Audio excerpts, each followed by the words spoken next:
पवन सिंह काराकाट पहुंचे हैं रोड शो करने के लिए और मैं शुरुआत करूंगी पवन सिंह के उसी वाक्य से जिसमें उन्होंने कहा था कि नमस्ते प्रणाम, हम बानी आप सबके छोटे प्रकाश कुमार ओझा और हमारे वीडियो में आप सबके स्वागत बा।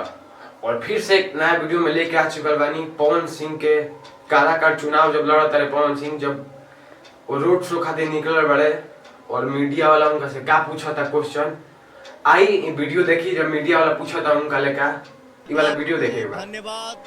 और आपके चैनल के जरिए जे भी हमके माता बहन भैया चाचा देख रहा बा सबके प्रणाम। वीडियो में पवन सिंह के चारों तरफ से पब्लिक घेर ले रहा है। यात्रा में मैं निकला हूं और आप आए हो इस बीच में हम सब के बीच में बहुत अच्छा लग रहा है। Thank you so much.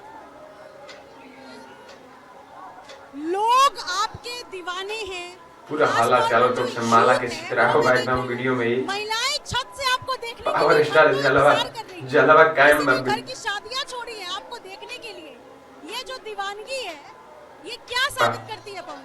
ये एक कलाकार के लिए बहुत ही सौभाग्य की बात है। जहाँ तक पवन सिंह दिल जीत लिए भाई। शुरुआती दौर में बोला अपने से कि हर किसी को वो काम करना चाहिए। इस साल से एक्टिंग कर रहा हूँ। हाँ, एक गाना सुनाइए। एक गाना तो बनता है, एक गाना बनता है, एक गाना सुनाइए। जनता का जो आप आशीर्वाद और प्यार देख रही हैं बहुत अच्छा लग रहा है।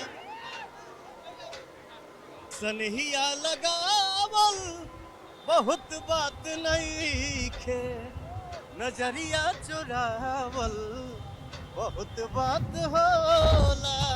बस आशीर्वाद दीजा। चलिए वीडियो के लंबा ना करम और पवन सिंह के जो भी फैन बा कमेंट करे और हमारे चैनल के सब्सक्राइब करे कि वीडियो कैसा लगा। चलिए धन्यवाद, फिर मिलते हैं नया वीडियो में फिर।